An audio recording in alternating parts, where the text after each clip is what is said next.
pumunta ho tayo, mga kababayan, naku, eto. Naalala nyo ho, eto yung si Senator Bongo. No, napabalita po nung isang ano lang, nung isang linggo lang ho, mga kababayan. Weekend siya tayo, yung nag-umpisa, yung kay Bongo eh. Kasi ang una, no, ang una ho, mga bossing, sino? Si Quezzo, si Chis Escudero. Aba, nag-umpisa yan sa insertion ho. Tapos nasundan ho, mga kababayan, nung mga kaibigan. Kaibigan, inamin naman ho ni Chis Escudero, mga bossing.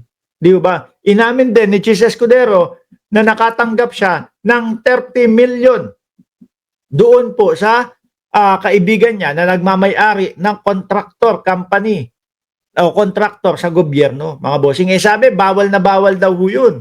Di ba? Hindi daw pwede yun. Illegal daw ho yun. At meron,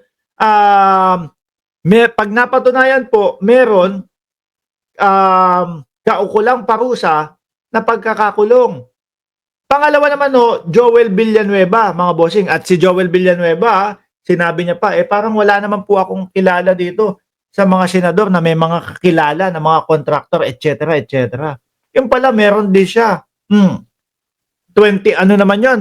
20 million naman ang dinonate nun sa kampanya ni Villanueva po. Napabalita po yan, mga kababayan. At hindi ko nahalungkatin dahil na-i-vlog naman po natin yan dati. No? O ngayon, si Bongo, yung pamilya, yung tatay at yung kanyang kapatid sa labas.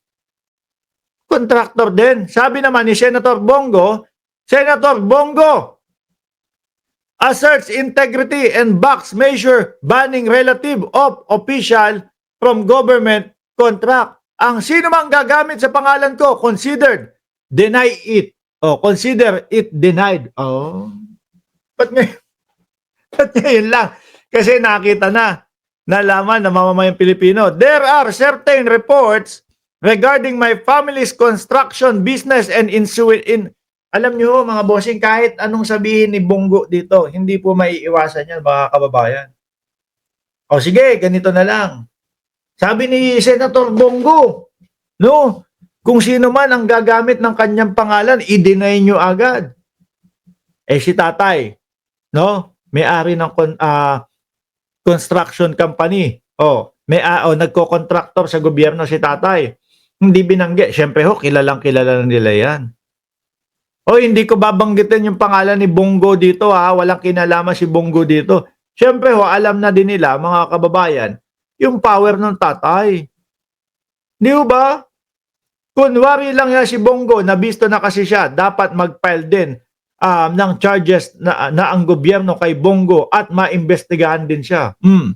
Siyempre ho, alam na mga kababayan, CLTG, di niya pangalan yun.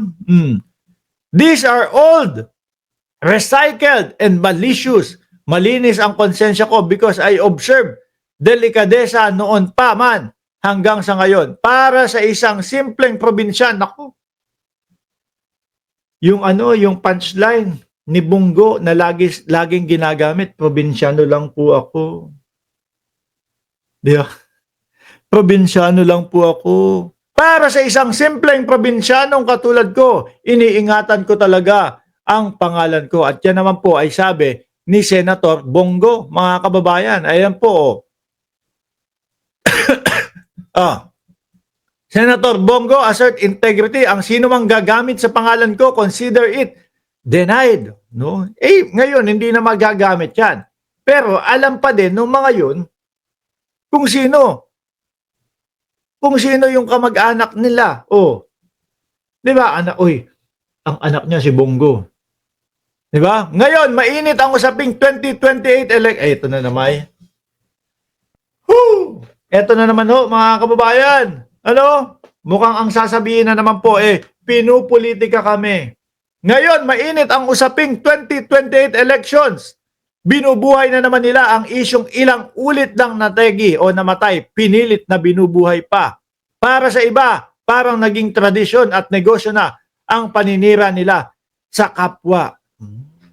Calling the smear tactic a bulok practice, goes stress that the public has already grown tired of baseless attack. Ganyan yung sa vice-presidente ho di ba? Yun yung nakakapagod. Yung paulit-ulit ho na sinasabi ng Vice Presidente, yung mga banat niya pero walang mga ebidensya. Di po ba? Kagaya na lang yung kay Pangulong Bongbong Marcos, yung mga banat nila. Lahat ho walang ebidensya.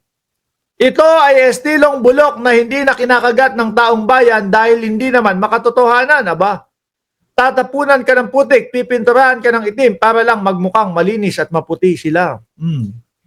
Nasagot po ba? Hindi. Parang pare-parehas lang po mga bossing na pamumulitika lang daw po ang ginagawa. Boss Mark, paano kung Vico Soto for President sa 2028? Saka na natin pag-usapan yan. No? Pag malapit na yung 2028, baka naman hindi naman tumakbo. Basta, kapag kayong meron na talagang malinaw kung sino yung mga tatakbo. Uulitin ko ang sinabi ko noon, for the record, wala pa ako sa mundong ito ay meron ng lehitimo at maayos na negosyo ang aking pamilya. Pero ni minsan, ni piso, hindi nakinabang ang aking pamilya sa pagiging taong gobyerno ko. Totoo kaya yun? Patunayan, di ba? Kasi kaanak yan. Kaanak yan, mga bossing. Biruin mo yan? Mga kamag-anak nila. Pwedeng talaga, naku, hindi natin pwedeng tanggihan niya. Mayayari naman tayo kay Senator Bongo. Di ba? Ganun lang kasimple ho yun, mga kababayan. Kaya kahit anong lusot dito, kailangan din ho maimbestigahan itong kay Senator Bongo. At ngayon, ngayon, upang tuluyang matuldukan ang mga haka-hakang ito, magsusulat ako sa main author. Baka nakinabang ng matagal. Baka, it's time na. Pwede nang tapusin, no? Para isipin ng mamamayang Pilipino. Kasi makaka-apekto to sa 2028 election ni Bongo ho, mga kababayan. 2028, ano ba ngayon? Hindi, kakapanalo pa lang ni Bongo. Pero naniniwala ho ako, no? Etong si Bongo, sasawatahin ho ito niya si Sara Duterte.